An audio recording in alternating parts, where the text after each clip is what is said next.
everybody, it's Lisa Greenwood here at the Chrome Bee, and I love it when you guys stop by and see me. Today we have something fun, and I'm so excited. I've been wanting to show you guys this for some time now. Have you seen those big chunky blankets in the stores that just are so expensive and so beautiful and so decadent? Well, today I'm going to teach you how to make one for much, much less. And there's something heartwarming about a handmade gift. Now, these are going to go to my grandbabies, all 4 of them. So I've been hustling to get them done by tomorrow. Tomorrow's Valentine's Day. So they're all going to get dropped off to them. But the great part about this, you don't need to know how to crochet. You don't need to know how to knit. In fact, you don't even need the hooks or the needles. You're going to use your hands. And I love this. We're going to hand crochet them with our actual hands. So they're just so beautiful. I'm super excited. I hope you guys love them too. You'll hear my voice do this. I'm so sorry. I apologize up front. COVID pneumonia recovering. But don't you worry 1 minute. This old gray mare is getting back on her feet. This is actually day 3 that I'm up out of bed. This has been about 3 weeks process to get to this point. So I'm so sorry again. But I just kind of sweeping through the town, and I thought I was going to dodge it. I had gone the whole entire time without catching it. I had been very careful, and it finally got me. So now I got the antibodies. I'm going to get that t-shirt, Kiss Me, I Have Antibodies. And so we're just keep working to get better each day. So I love you guys. Let's learn how to make this blanket, and I hope you love it as much as I do. All right, take care. Oh, I am so excited to show you guys these Afghans. These are actually the big chunky Afghans that you see in the stores that are sometimes a couple $100s. They're very expensive. This one I did in a different type of stitch, so it's a little bit thicker. It has more skeins of yarn in it, but you could totally do a single stitch, no problem. I did this all with my hands, no crochet hook. And it is so easy. You can teach your kids how to do this. This is something that you can sit at night while you watch a movie.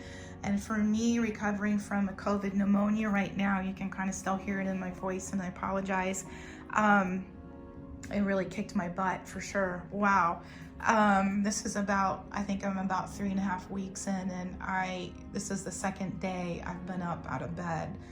And then I go and lay down for a little bit. So anybody out there recovering from it, giving you big hugs. Anybody that's been through it, and I'm giving you big hugs too, because you got through it. So we're all going to get through this for sure. But today we're going to make these beauties. Now this one, what I love about this, first of all, you can make these as big or as small as you want. So if you're making them you know, for a child, you can make them smaller, adult, bigger. If you want to make one for a car to tuck in the back seat, you know, to throw over the kids, you could make it a little bit longer, but a little bit shorter in width. So, you know, the sky is the limits. Now, these are headed to my grandkids' beds, and I just wanted them this Valentine's Day. I don't know, just with having COVID, you think of some crazy things. And I wanted them to know how much I really love them. So love in every stitch. Again, no crochet hooks. We're just going to use our hands. Now, this one, this beautiful blush color, I don't know if you can see here in the sun. It's a gorgeous terry cloth, and it is just like a cloud to lay on. This one too, this one's going to my youngest granddaughter, Little Harper. And I did hers in a pale pink and a little bit smaller because she's just a little tink. And this is going to go to my grandson Dominic, who is very tall actually, and gaining height to almost be my height at 8. So this is going to him, and I made his a little bit longer, but he had a request. He didn't want his as wide because he sticks his feet out of his covers at night. So I had to smile about that. Now I wanted to show you 2 different ways. When we're doing this, there's going to be tails where we're adding on to your yarn. You can see here. Now I will warn you up front, this takes a lot of skeins of yarn. So I waited until Hobby Lobby had their 30% off, and poor Greenwood. I had underestimated how much I would need, and I would say probably this throw here because of the stitch. Now if you did a single stitch, it would be half that. but since I did a double stitch, I probably have 30 skeins of yarn just in this one here, this little blush colored. But you can see where my tails are. Here's a tail. That's a little tail. I decided to make the tail short and tight, and I just kind of tucked them back in. And this one's for Harper's. Now Dominic's did a little different, which may have contributed to how I was sick at the time. I made the tails a little bit longer, and knowing that they're gonna be rough on these as kids, you know, they're gonna be washed and I hope they last a long time. I made his tails a little bit longer so I can weave those all the way back down into this Afghan, and that's an easy way to handle those tails because you're gonna be tying a lot of yarn together, especially if it's got some length to it. I would say for this, if I had to guesstimate, one skein maybe did 2 sections here, or a section and a half. But that, again, that was the skeins that I bought. You might buy something that it goes much longer and further for you. So I'm gonna go get some yarn and I'm gonna show you how to do the single stitch, and then I'm gonna show you how to then go back on it. Now finishing out, all you're gonna do is, let me find the end of this. This might be the end of my finish. Yep, it's right here. You can see what I did. There's the end of my Afghan, and all I did is I knotted it back and tied a knot and tucked it back in. It can't be simpler. You can teach your kids to do this. These would be beautiful Christmas gifts, anniversary gifts. You can do them in any color. You can add stripes to it. You know, Dominic, after it had started, had suggested that I put stripes in it, so he might be getting another one here coming up that's striped for his bedroom. But these are a whole lot of fun, and they're so versatile, and you could almost, I mean, they're so padded. You just want to lay across it and take a little nap. Of course, I'm still sick, so that sounds good. But I'm going to go get my yarn and we're going to get started on this, and I hope you guys love this. Okay, here we are. We're ready to go. We have our skein of yarn. You can see I brought down this gorgeous olive green colored kind of forest green for gray, which I think is going to be so cute in his nursery.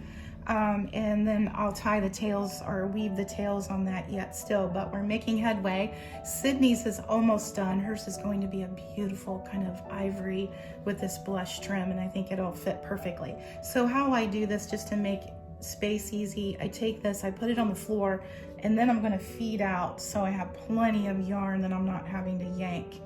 Now, what I want you to do first is I want you to make a loop like you're tying your shoe.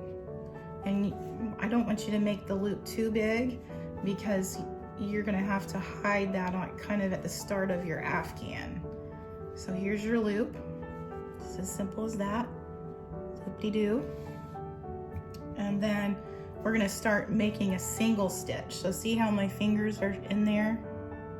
There's my fingers, and I'm gonna pull through just like that. And I made another loop. And here I go again. I'm gonna pull through and make another loop. Now I don't want these tight, because if you make these tight, it's gonna, for lack of better words, it's gonna gather up your yarn. And then your Afghan, you're gonna be fighting making that rectangle or square shape, because it's always it'll want to arc, if that makes sense. So see, I'm just pulling through. And don't worry that it's twisting. It's kind of this type of yarn anyways. As we start crocheting, that'll start to straighten out as we make our stitches. Here we go. I'm just pulling through with my fingers. See how easy that is? I'm gonna pull through. Here's my fingers. There's a bigger loop to show you, and I'm pulling through. Pulling through. I hope you guys can see that. And see, what I'm doing is basically I'm doing a chain stitch. And I'm gonna make it as long as I want, depending on what I'm making. You know, am I making a little lap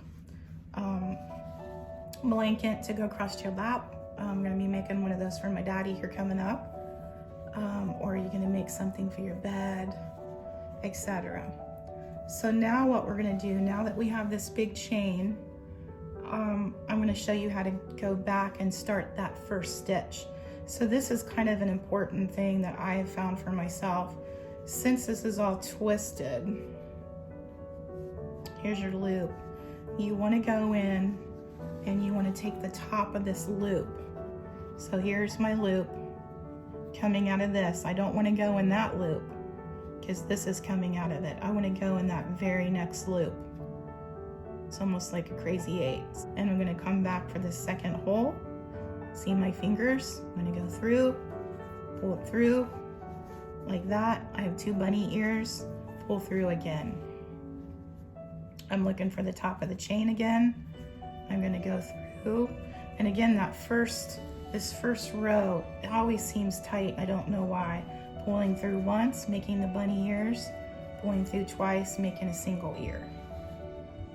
Again, I'm looking for the top of the chain.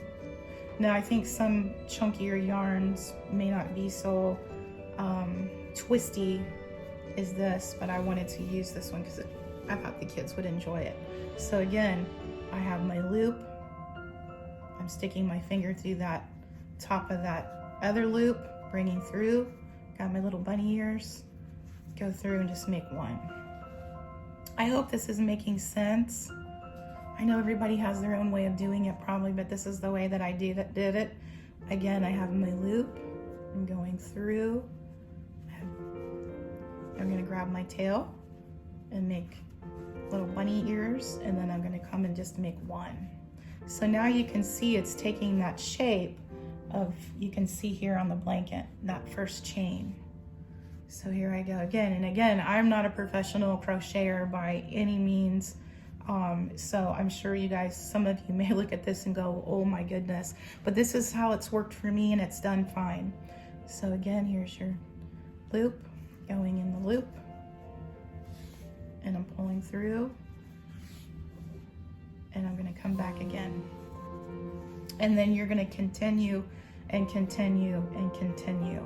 Now, I'm going to show you how to add on yarn here in a minute. I'm going to do this a few more times, and I'm going to put it into slow motion so you guys can see it that way.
Okay, now I wanted to show you how to add an additional skein, because you're going to be adding quite a bit of it to your Afghan if it's a sizable Afghan. I also wanted to show you guys the yarn that I'm using. This I got at Hobby Lobby. If you like this color, it's called Eternal Bliss, and it's olive. And Yarn Bee makes this. It was $6.99 and we got 30% off of it. There's probably sales that you can probably do better, and I highly recommend it because this took quite a bit. And I think this is why these are so expensive when you find them in the store. Again, I've seen these for $200, $300 when I was shopping for these for our Colorado condo. And I thought, you know what, I can make those. I think I can make those. And so I taught myself. Super, super easy, guys. Again, you can get your kids involved. So basically, I'm going to show you here before I open the skein. This is where I stopped. This is where I stopped. So this could happen at any spot. So sorry again about my voice. So this could happen anywhere in, you can see where these ties are, these tails, that's where I've added skeins to it. I don't know if you can see there. There's a tail. So it'll happen a lot depending on the size of your skein. So I just open it up and the tail is always tucked in the end, hopefully. Some that aren't are very frustrating. And again, I'll just set this on the floor, a clean floor beside me. And it's as simple as this. I'm gonna take this end and I'm gonna tie my shoe. I'm just gonna tie it in one little simple knot and I make it firm. I want that to stay. This will probably take a beating with the kids, so I just want it to be sturdy. And then I'm gonna draw up enough yarn so I'm not having to yank on it a whole lot. And this is usually not the position that I do this in, but I'm trying to film it. And basically, I'm going to show you how we're going to go back on this stitch. So I'm going to again take the end, and when you're pulling through yarn with the tail, you're going to take that entire piece with you. So then look, I have my loop again, and I'll try to do this in a bigger loop so you can see it. And this, I think, now that it's going, those first couple chains that you're making, you're kind of establishing, you know, the road work for where you're going. And so those are kind of the toughest, I find, is those first two, the chain up and the chain back. Then it gets easier. You want to make sure that you keep these loose. Do not make these tight stitches. It'll warp. It'll kind of put a warping to your afghan. It won't lay nice, and you'll have puckering with this type of stitch. So here I am again, you see my hand, and I'm gonna go, I don't want this one because that's where it's coming out of. So I want that, see, let me look at it this way. See how there's almost a pair of lips that are going down here. So you wanna go through the top lip, and then you're gonna pull through, and then you're gonna pull through again, and then you're gonna go back down again, and see how it's folding over on itself to make that pattern. So I have my loop, going through the top lip. I don't know how else to say that. And then I'm gonna come through. And then I have the two, and then I'm gonna make it one. So another easy way too is you wanna stay on the top of this. It's very easy if you're working and you're getting tired to somehow you're slipping down to this side set of chains. You wanna stay on the top because that's how you're building. You're building on top of that. So again, I'm gonna look for the top lip of that, and I'm gonna put my fingers, so I have two, and I'm just gonna bring that through with my other finger. Then I have two again, and then I'm gonna make one. So you're going from 1 to 2, back to 1. Guys, I hope this is making sense.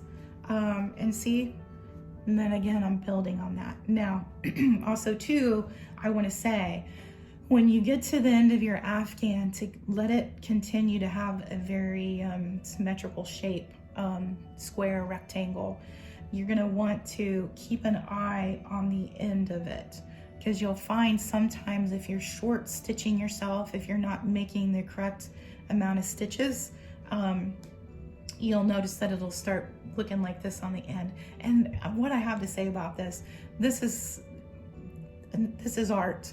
And so art isn't meant to be perfect. It's supposed to be organic and fun. And if your afghan goes like this on the end, that's okay. You put a lot of love into it, and I'm sure whoever is enjoying it, even if it's you, they feel the love. So don't be hard on yourself about that at all. What I will do, I kind of freewheel it. I'm sure professional crocheters might be probably falling on the floor at the moment. Now I'm not a professional crocheter, and I kind of am the freewheeling type of gal. So I eyeball it. If I see that I'm coming up short in a couple of the stitches back up, then I'll add another stitch at the end. So we're gonna do this again because I want to make sure that you guys kind of understand it.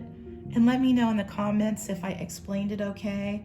If I didn't, I'll work on that. This is the first time I've taught this to anybody really. So you're gonna have your stitch and you're gonna go through here and you're gonna make 2 and you're gonna make 1. And you're gonna go to that top of the stitch, the top lip, and you're gonna pull it through. I almost think of like maybe if I was trying to pick up a fish and I'm kind of going in the fish's mouth, and here I go, and I'm gonna grab that worm out of its mouth and I'm gonna bring it through here. And then I'm gonna go back through that top lip again and I'm gonna bring it back. And you'll find, see how easy that is? You'll find a rhythm to this. And you'll just sit there and it'll just become muscle memory, really. I've done 4 of these, well, 3.5. The other one I need to finish tonight for little Sid girl. But these are so smushy and whooshy, and you guys are gonna love it. And again, if you were to go out to buy this, probably, you know, upwards of $200-ish. I've seen them online, and I was like, fully on that. I think I can make it myself. So one more time, here we go. We have your loop going in the top lip, bringing up that 2 little ears, making it 1 ear. Going through the top lip, bringing it up, pulling it through. And you're just gonna continue on and continue until you get to the end again, and you're just gonna flip back on yourself just like I showed you when we started this. That's exactly what you're gonna do. You're gonna come up to the end, and then you're gonna just come back again. So I hope this makes sense. If you have any questions at all, just reach out to me. And I'll talk you through it, no worries at all. These little tails and things that I have hanging off grays, again, I think I'm gonna weave these back in instead of cutting them. I've not worked with this yarn before, and I just wanna make sure that those ends aren't gonna get weak and broken in the washer and whatnot. So the directions to this, I think, are you can wash it in the washing machine cold, and then you're gonna line dry it probably, just so you don't get a lot of, this is like a terry cloth, so it may have some shrinkage, but these are so beautiful. I hope you guys give this a try, and if you do, let me know. I'd love to see your finished work.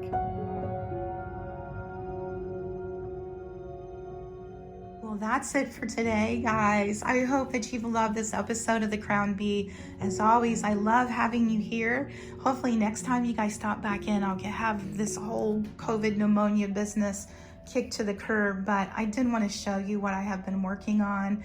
And I also too want to tell you, if you make this project, it may not be totally perfect. You can see there are imperfections in my crocheting here, and I'm okay with that. I think the imperfections, when people receive a handmade gift, that's where you feel the love. You know, that's where you feel that person intentionally sat and took the time to make something special for you. And I think once these are wrapped around and cozied in, they're gonna have all the good feels. So be easy on yourself. They don't have to be perfectly square or rectangle, as long as the love is there and the intention, and you'll get better with each one. I know I did. This was my first one I started, and then you can see that I improved a little bit upon the blue one, and then I went into the green one, but Little Sid's will probably be the most accurate because it was the last one that I did. But regardless of that, they're going to be cozied in these at night, and it'll make my heart very warm knowing the babies have these. So give it a try, guys, and I hope you guys are well and wonderful. I'll see you soon. Guys, I wanted to show you the last Afghan out of the chute. I just finished tucking all the tails in. This is Gray's. He's the 2-year-old grandson, our little smushy, mushy boy. And I didn't want to make it so big that it just swallowed him up. I wanted him to actually be able to use it. But the great thing I wanted to show you is you can actually add on to this, no problem. So if you think that might be the case, buy some extra yarn that matches, and then just kind of keep that back if they need some length. Also too, we talked about the tails where we're adding the skeins of yarn together. I made those tails fairly long, and so you'll see where I tied them. They kind of go back in here pretty far, and I did that for a reason. This has not been washed yet, and I want it to go through a couple wash cycles with the kids before we trim those tails back a little bit shorter. That way, this being terry cloth, I do think it might shrink. I would also probably just wash this in a gentle cycle and then just line dry it. But it is so, I don't know if you can tell how I just want to crawl into it. I think the kids will love them, but I'll show you the other 3 too. And you guys, make sure you try this project. It's been so much fun, and I think the kids will love them.